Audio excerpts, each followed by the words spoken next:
కాసాని జ్ఞానేశ్వరరావు గారు ఎంపీగా చేవెళ్ళ నుంచి పోటీ చేస్తున్నారు కదా, ఎలా అనిపిస్తుంది?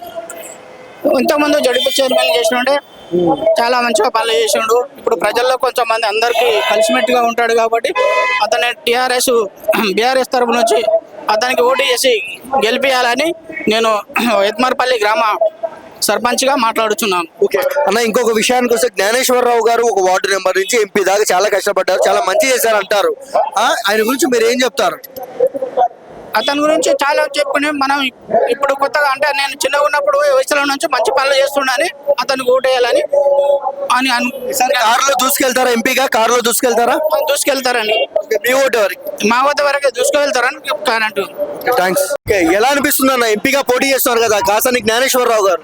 ఇక ముందు ఎందుకంటే మనకు చాలా అంతకండి కదా కాంగ్రెస్ ఈసారి అయితే ఖచ్చితంగా కారు గుర్తుకే vote.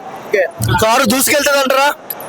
దూసుకెళ్తే car. Okay, Kasani Gnaneswara Rao గారు అంటే మీకు ఎందుకు ఇంత అభిమానం? ఇంతకుముందు మనకి ఎందుకంటే చైర్మన్ చేసిండు, చైర్మన్ చేసిండు, కొన్ని పనులు చేసిండు.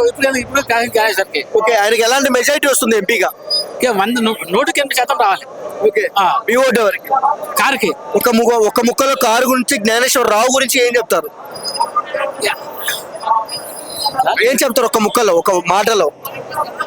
నేను చేసి పనులు బట్టి ఇందాక ప్రతి రెడ్డిల పాలనల్లా ఎక్కడ పోయినా కబ్జాలు చేసారు, అన్ని చేసారు. కానీ కాసాని జ్ఞానేశ్వర్ ఎక్కడ కూడా ఏ రెడ్డిలాల కాదు, ఏ కులవర్ణం లేకుండా తన సొంత నియోజకవర్గంలో చేసినటువంటి మనిషి. కానీ కబ్జాలు చేసి ఇది రెడ్డిల పాలన కాదు, బీసీ పాలన. మంచి వ్యక్తి అన్న, కాసాని జ్ఞానేశ్వరరావు గారు చేవెళ్ళ నుంచి ఎంపీగా పోటీ చేస్తున్నారు కదా, ఎలా అనిపిస్తుంది మీకు?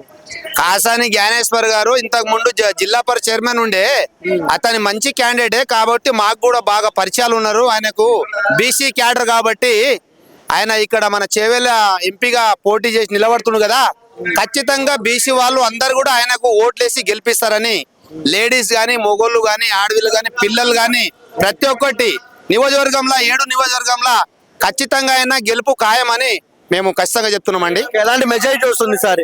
మంచి ఇంకా 1,00,000 మెజారిటీ వస్తుందండి ఆయన ఖచ్చితంగా. ఓకే, ఎలాంటి హైప్ ఉంది ఇక్కడ చేవెళ్ళలో? ఇక్కడ చేవెళ్ళ మొత్తము చేవెళ్ళ మన డివిజన్ లో గానీ, రాజేంద్ర నగర్ గానీ, మహేశ్వరం గానీ, మన శేర్లింగంపల్లి గానీ, ఇక్కడ తాండ్రు పరిగి మొత్తం ఎక్కడ ఏ ఏరియాలు ఉన్నా ఆయనకు మంచి సానుభూతి ఉంది. మా వాళ్ళు టీఆర్ఎస్ కండి ఖచ్చితంగా 100% 200% టీఆర్ఎస్ కే. ఇప్పటికే ప్రజలు కూడా చాలా కష్టపడి పబ్లిక్ అంతా బాగా బాధలో ఉన్నారు. అంతా ఈ గవర్నమెంట్ వచ్చింది కాబట్టి అందరికి మోసం జరిగిపోయిందని చాలా మంది బాధపడుతున్నారు.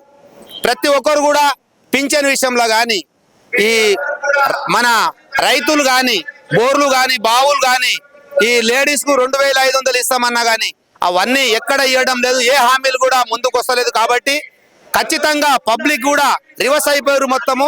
ఖచ్చితంగా ఈ కాంగ్రెస్ ప్రభుత్వానికి గుణపాఠం చెప్తారని నేను ఖచ్చితంగా చెప్తున్నాను. సబ్స్క్రైబ్ చేయండి. Please like, share and subscribe to top Telugu TV. Top Telugu TV.